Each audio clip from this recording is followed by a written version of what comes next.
musical Ain't Too Proud, The Life and Times of the Temptations, coming to Chicago for 1 week only. We have Bernell Lassai III, a Chicago native, here to chat all about it. Thank you so much for your time today. Thanks for having me. So you've worked a lot in Chicago. Tell me a little bit about some of the productions you've been in, and then we want to talk a little bit about your national tour debut.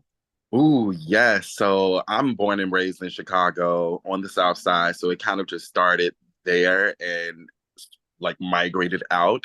I worked at ETA Creative Arts. I've worked at a community center called Ray of Hope Center of the Arts, where I got my start. I did some things at Black Ensemble. And then from there, moved up to like Porchlight, Paramount. I did a few shows there. I did the last season, Kinky Boots, producers, Beauty and the Beast. So we've made our rounds around Yeah, Chicago. yeah. Now it's time to tour the country. How did you hear about this opportunity? And tell me a little bit about the audition process. Yeah, so I was living in New York for about 2 years at this point when I got the call for this production of Ain't Too Proud from my agents. And I believe the first tape was in April of 2024.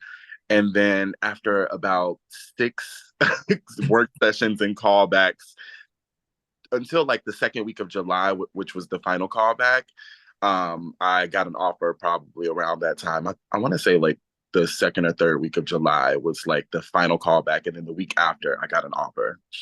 That is amazing. Tell me a little bit about your connection to the Temptations, and the growing up with with their music, or family members, or hearing it on the radio, or just a little bit about before you got to the show, your connection with their songs. I mean, it's definitely a full circle moment. I grew up watching and obsessed with the made for TV Temptations movie. It's a good So, one.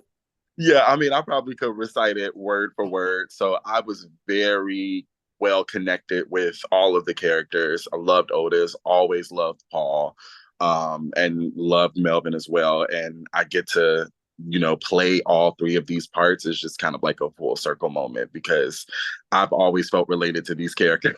And that's the nice thing too, is that because of your position in the show, that you kind of get to rotate as far as who you might be on stage. So you really got to know everybody. Yes, yes. It's a lot to learn. It's definitely a lot to learn, but I mean, I just love these characters so much. I love the story. I love the history of Motown. I grew up to this music. Like my parents played this music. They played the Temptations Christmas album. So, I mean, it's kind of like second nature at this point. Yeah. Do you have a lot of family and friends coming to come see the show while you're back here in Chicago? Oh, absolutely. I have a lot of family in Chicago. I have some family just all around Georgia and Louisiana as well. So I'm just excited and Texas. So I'm excited to just bop around and just get to see family that I haven't seen in a long time as well. So I'm Yeah, excited. no, that's a wonderful way to do it. You get a paycheck, while you're doing it to visit family. I mean, it's a win-win, right? Exactly. This show was the Tony Award winner for Best Choreography. So obviously, you think of, the mics being thrown in the air. You think of the splits. You think of all the, coordinated dance moves they have together. Tell me a little bit about that rehearsal process and what that was like for the company. I mean, well, we got to prepare. Those of us who have went through all the extensive callback rounds got to get a sneak peek of what was to come if we got it, just because it was the hardest dance audition I've ever done in my entire career. So we got to kind of prepare for what was going to come when rehearsals came around. And mind you, we only had 3 weeks of rehearsals, which apparently is the shortest amount of time that each company has ever had. Oh my but goodness. but I mean, we still just was able to create. It's such a hardworking cast and crew that we were able to still create a beautiful production. And then also working with Sergio and Des directly is something that does not usually happen in the second national tour. So Yeah. that was the absolute dream and treat. But I mean, it was hard work. It was boot camp. The Temptations, we did boot camp a week before actual rehearsals started, just to kind of get the choreo in our bodies. And I mean, it was a challenge, but we all showed up to it, and I'm so proud of myself. I'm so proud of my cast. So it's been amazing. Let's talk a little bit about the audiences, because I can imagine there's so much personal connection. These aren't just songs that you hear on the radio. I mean, it's like when you first start dating, depending on your generation, this might be your song. First dances, mother or father daughter dances at weddings, barbecues, that you just hear these songs. You think of your family with this music. I mean, talk a little bit about what you like when you look into the audience of like the people connecting with the story and connecting with the show.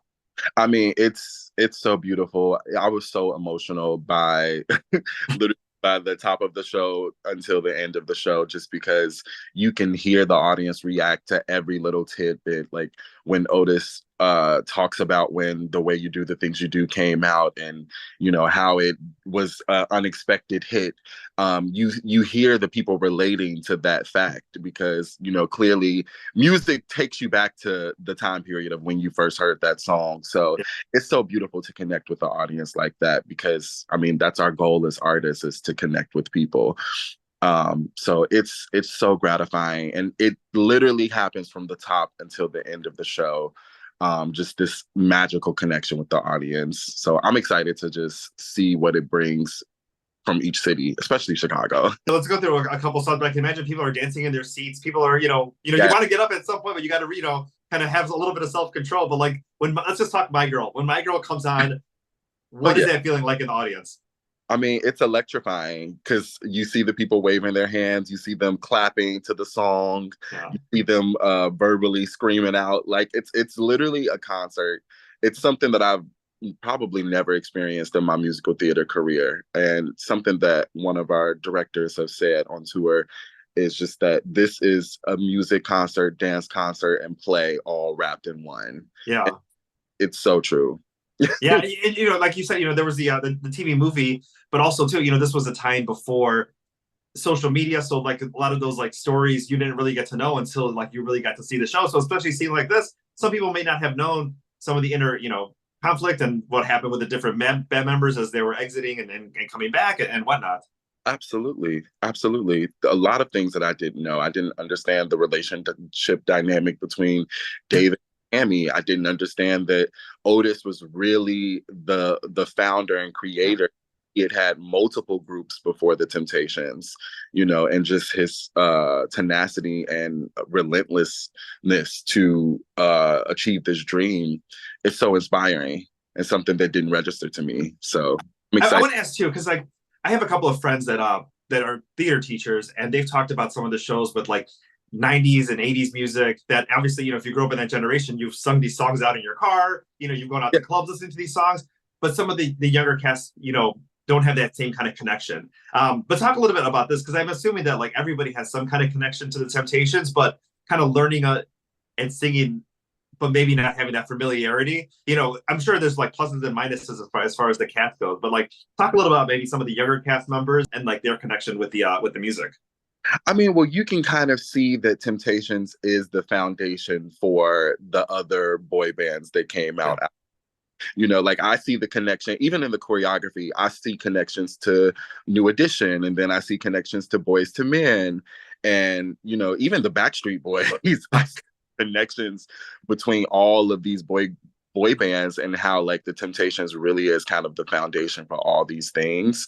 So it's super cool to see that like musical lineage and where it started, and then really like invest into like the intricacies of the music and harmonies and everything like that. Like it's just kind of like so natural for the cast, even if it's not something they barely grew up with. Is very, like, you could tell that it's just naturally in our bodies and in our voices, because it's like a family that's just on through each generation.